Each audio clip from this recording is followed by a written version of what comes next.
Welcome to another edition. And last week we talked about that hating the rich can keep you poor. And we went into a number of reasons why this is. And so I thought we could continue this week and maybe give some things that can be done. But first, just a small summary and expansion on what we covered last week. And a lot of this came from an article by Camera Huddleston. It was a March 13th, 2019 column. And the headline was, "We ask Americans what they think about the rich, and their answer surprised us." And in that column, Dr. Brad Klontz, who's my co-author on 3 books, was quoted, and actually was the source that of the statement that keeping or hating the rich will keep you poor. So I just want to start with asking you again, how do you feel about the rich? Now, we know that the survey said that most Americans feel the rich are hardworking. I think it was 52%. Now, this is a real interesting part. Only 10% of Americans think the rich are honest. Only 10%. The majority believe they're hardworking.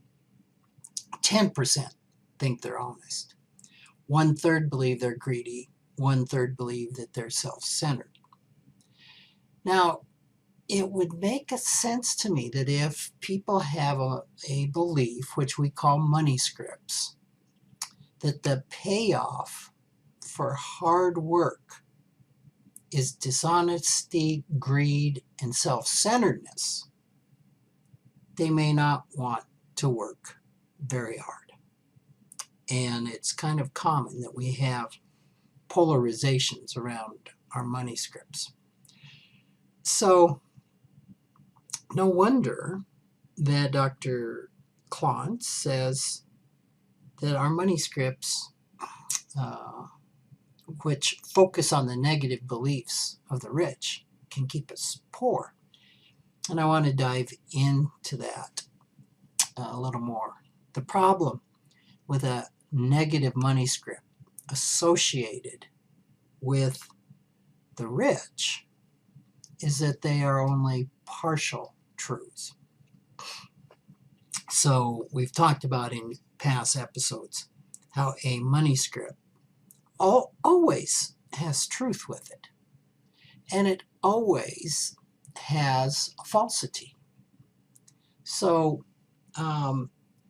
would it be true that some wealthy people are dishonest? Absolutely. Is it true that 90% of rich people are dishonest? Probably not. So with all money scripts, it just depends on the context. In that article, a gentleman by the name of Tom Corley, who is the author of Rich Habits, the Daily Success Habits of Wealthy Individuals, conducted a 5-year study of the rich and poor.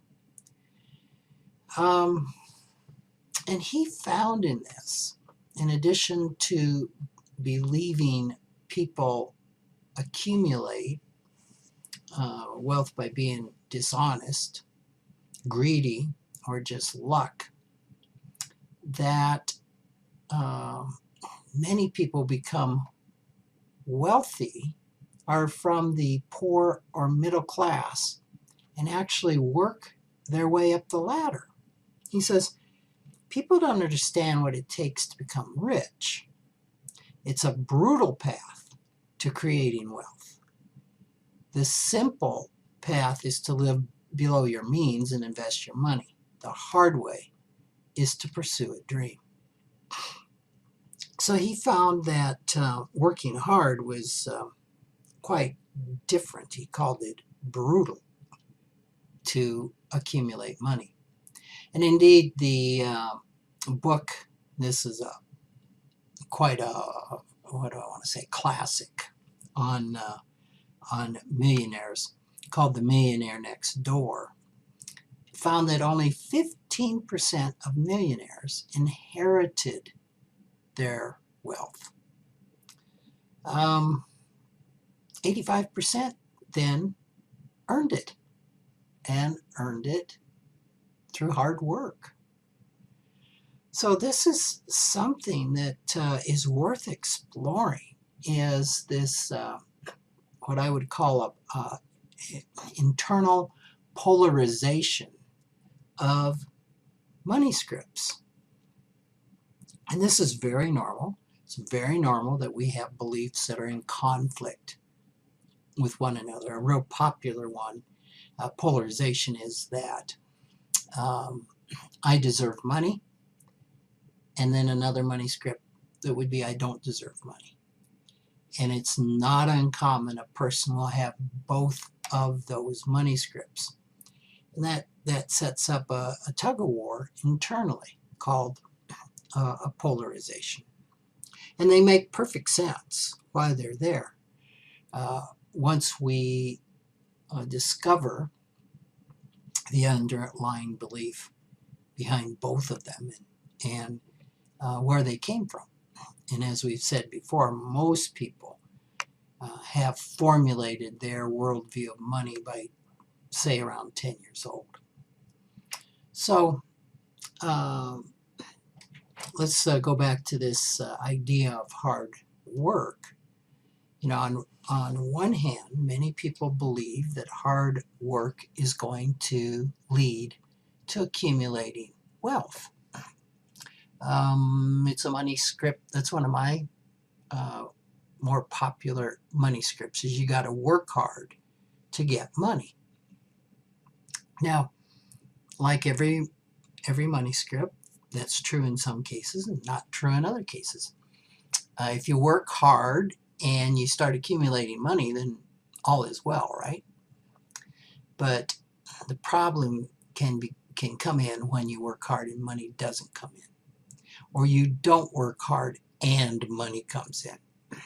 And of course, you cannot work hard and money not come in. So if you have the money script that hard work will lead to accumulating wealth, and then you have another money script that wealth is obtained only by working hard at being dishonest.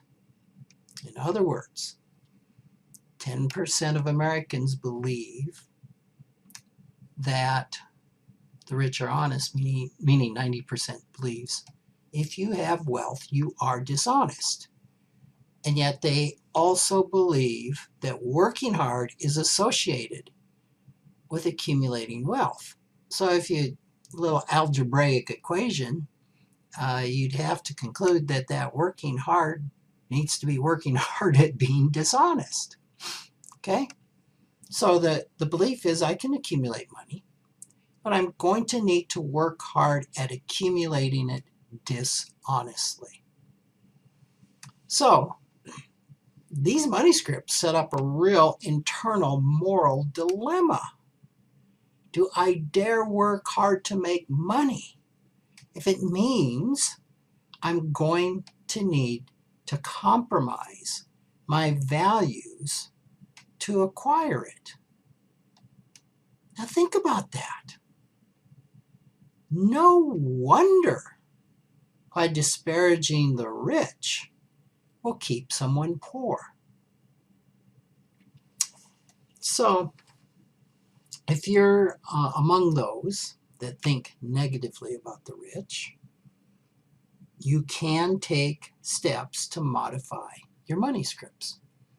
And modification of a money script is the goal. Remember, a money script is more entrenched the more we use is, are, never, always in that money script. So the money script that you must work hard for money. Okay, that's a pretty solid money script.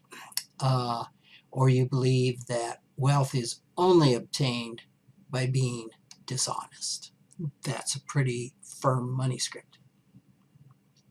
The goal would be to modify that money script and put a can in there, or a might. Hard work may lead to accumulating wealth, and the other part of that, and then again, it may not lead to accumulating wealth. Wealth can be obtained by being dishonest, but it also may be obtained by being honest. So the goal isn't necessarily to get rid of a money script, but it's to modify the money script, right? If we just go from getting rid of the money script, in other words, let's get rid of you got to work hard to accumulate money. If we get rid of it, well, then we're saying that's completely false. We've just created another money script by saying the only way to get wealth has nothing to do with working hard. It's being dishonest. So we want to be careful to modify our money scripts, not get rid of them.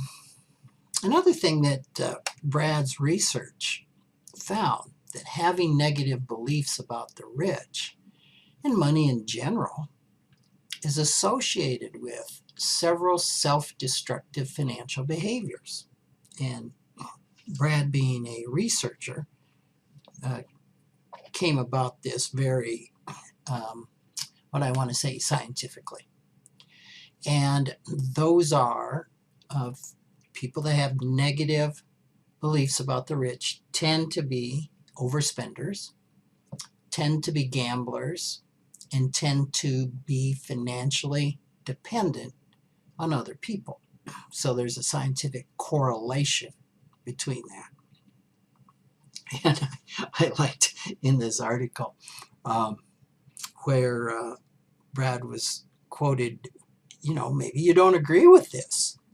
Ask yourself whether believing the rich are terrible has improved your financial well-being. It might help you feel better about where you're at, but is it helping you increase your net worth?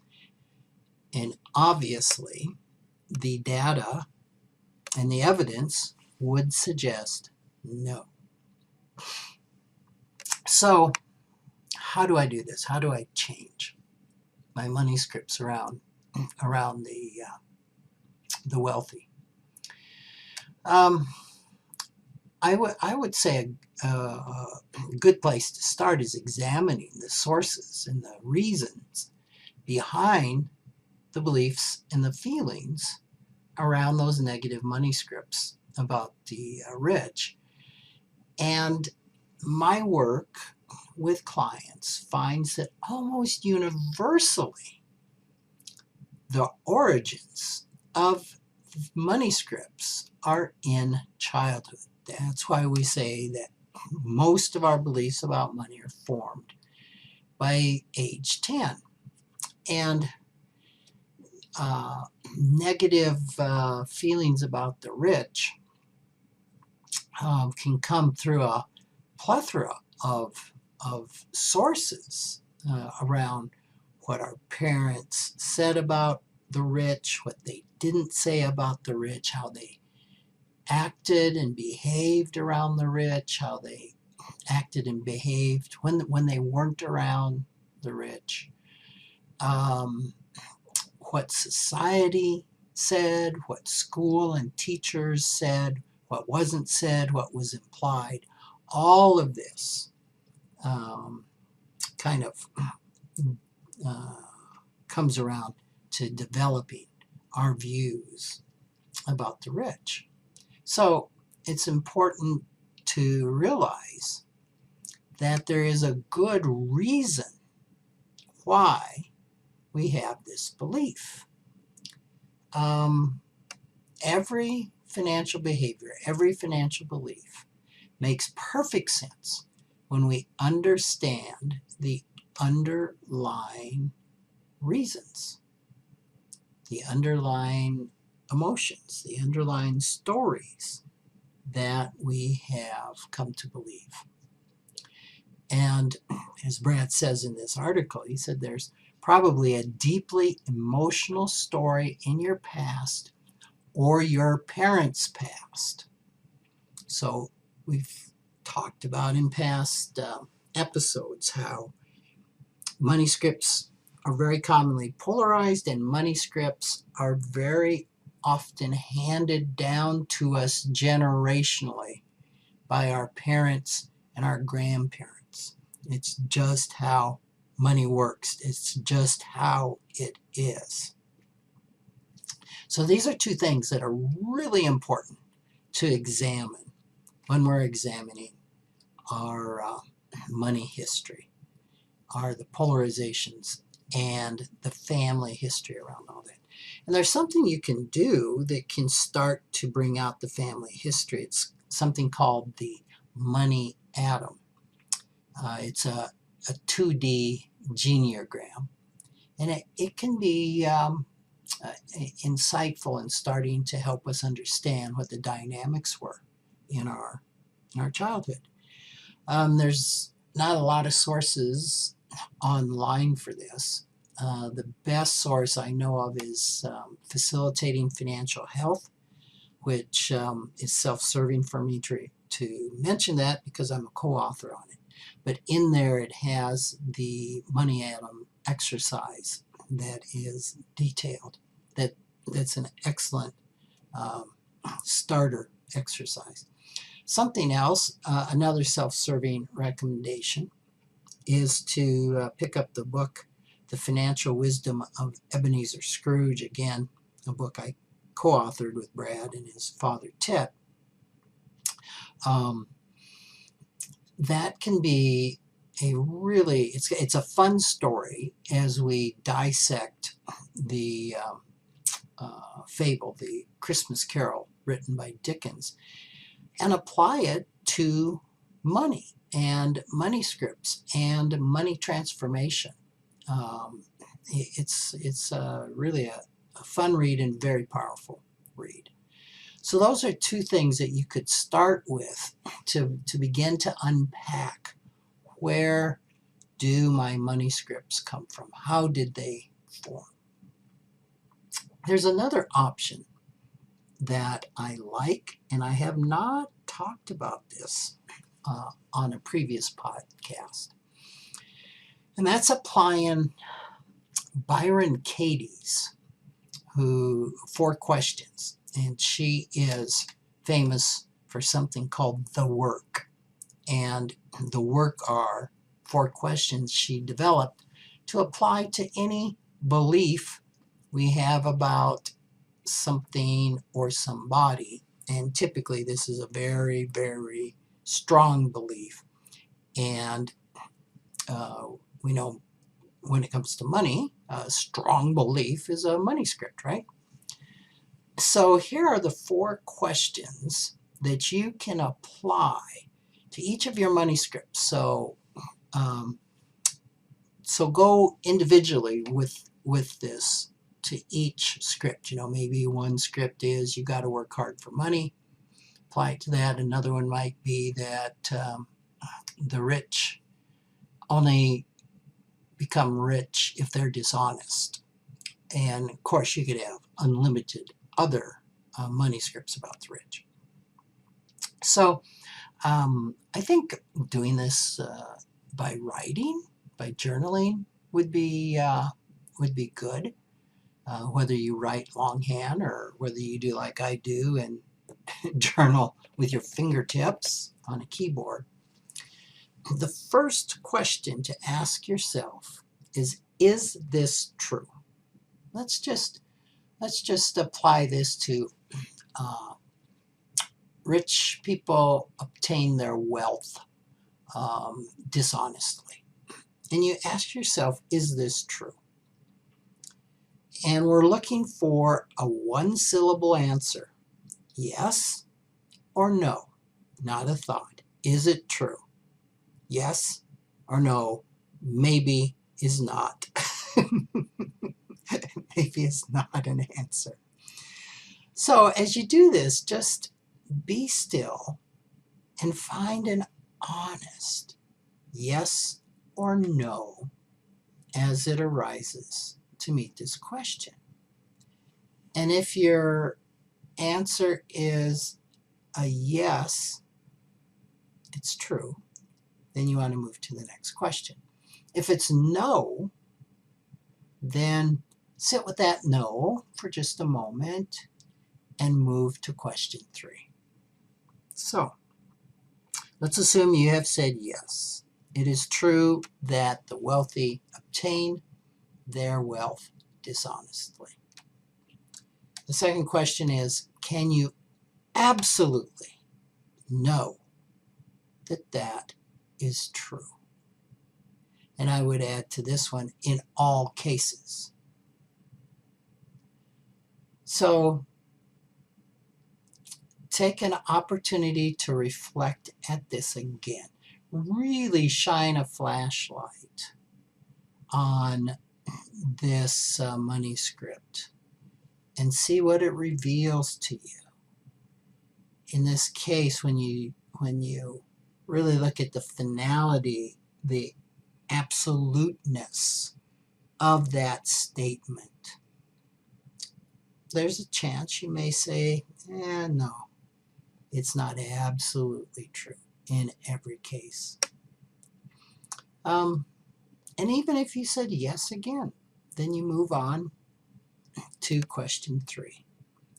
How do you react? What happens when you believe that thought, that money script? What happens to you? So close your eyes and just be aware of the feelings in your body, the sensations, the behaviors that you might see when you believe that the rich get their money dishonestly. What are the images that come up? Images in the past, images in the future. What emotions are arising? How do you or did you treat somebody who is rich? How do you treat yourself with the thought that the rich get their money dishonestly? So write that down. Just journal on that. Write whatever comes up. Try not to censor yourself.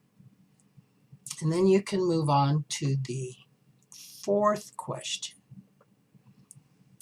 Who would you be without that thought? Who would you be if you didn't have that firmly entrenched money script? So close your eyes, take another moment to reflect. If you believe that the rich obtain their money honestly, just kind of flip it around. How would you see the rich? How would you feel about the rich? Dropping all your judgments, try on the polar opposite of that money script. And notice what's revealed within you. Now, again, the position here is not to adopt the polar opposite of the money script, but you might say, when I have this, that all rich people got their money dishonestly, I despise, I have anger toward the rich, I have a sense of them betraying society within me. Certainly, I don't want to become rich because I don't want to sacrifice my values, etc. Now, what would you be with the thought that the rich obtain their money honestly? And just sit with that, like, wow, I guess I wouldn't be so judgmental. I'd probably be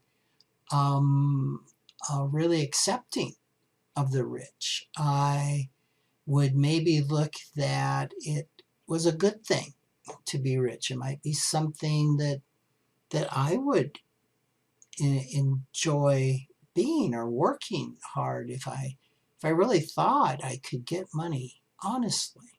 So I think you get the idea of how you try these on. And so going through that can really help you begin to shift those money scripts from just being absolute and entrenched to getting some modification around them. And Corley in this article said that people need to be more open-minded if they want to eliminate negative beliefs about wealth. And being open-minded is simply challenging those hard and fast money scripts that we have. So that is my